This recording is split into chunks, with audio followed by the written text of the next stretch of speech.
दुनिया का उभरता हुआ सितारा। एक्टर महक सियाल मुख्तलिफ फिल्मों में शोहरत हासिल की, जिसमें शहीद मूवी मेन लीड पर अपना करैक्टर अदा करने वाली महक सियाल और पाकिस्तानी पंजाबी फिल्म बंडिया में अनथक मेहनत की वजह से सोशल मीडिया की जीनत बनती नजर आ रही है। सिटी लाहौर न्यूज के हेड ऑफिस में पाकिस्तानी फिल्मी दुनिया की एक्टर व अदाकारा महक सियाल की बर्थडे का केक काटा गया और आने वाले तमाम मेहमान ग्रामी का पुरजोश इस्तकबाल किया गया, जिनमें producer Shahzad Khan, madam Rubina, producer Naeem Khan, हदायतकार जावेद वीर, एक्टर आमिर जोया, एक्टर सलमान और उनके दोस्त अदाकारा महक सियाल को फूलों का गुलदस्ता पेश किया। सिटी लाहौर न्यूज के सीईओ अब्दुल रशीद भुट्टा ने गुलदस्ता पेश किया, सालगिरह की मुबारकबाद दी। तालब जट, Abdul Mateen Bhutta, Malik Khalil, anchor person Zarina Sialvi, tiktoker Sunny, madam Nazia, हदायतकार, प्रोड्यूसर, एक्टर और टिकटॉकर महक सियाल के चाहने वालों ने कसीर तादाद में शिरकत की और खाने का वसी इंतजाम किया गया।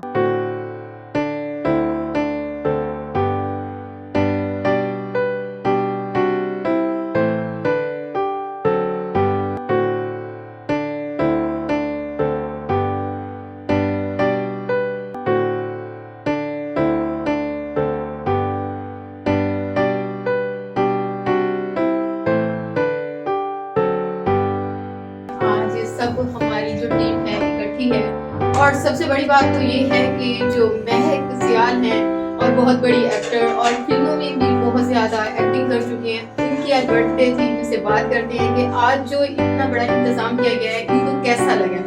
अस्सलाम वालेकुम। जी, आपने हमारा बर्थडे किया और बहुत अच्छा लगा यहाँ पे